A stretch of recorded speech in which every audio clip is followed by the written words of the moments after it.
Knowing your goal. How do we know what is our goals? Before we prepare ourselves to send the message, we have to understand what do we want to say, why we are saying it.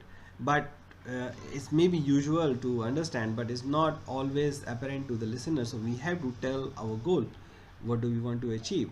Let's look at there are the general purposes of communication. The first one is to inform.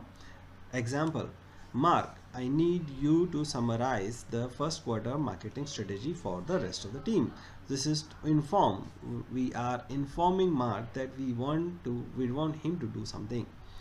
The other purpose is to persuade to the opinion which is the other people's which is your opinion to the other people as well.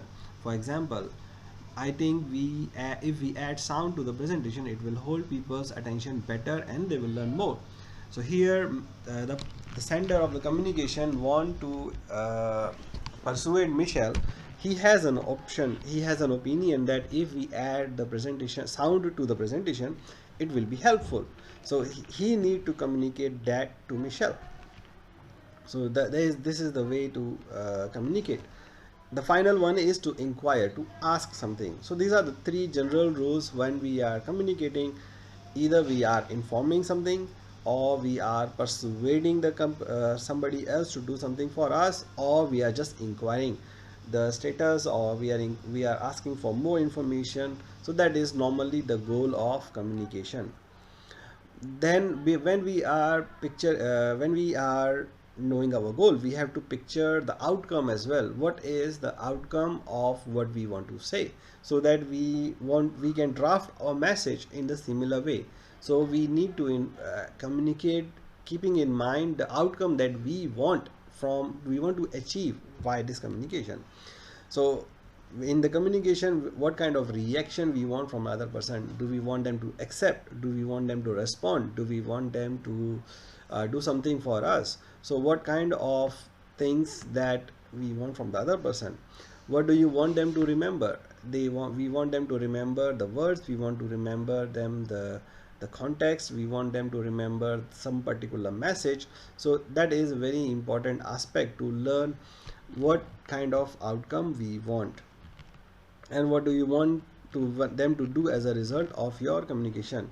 We can plan our communication, but we cannot plan the response or the reaction of other person. So while we are communicating, we have to be flexible, we have to be open, so that we can adjust our communication while we are ongoing to the response of the receiver in the meantime. So you cannot be fixed and flexible, you cannot be fixed to one method of communication throughout the process, throughout the entire process.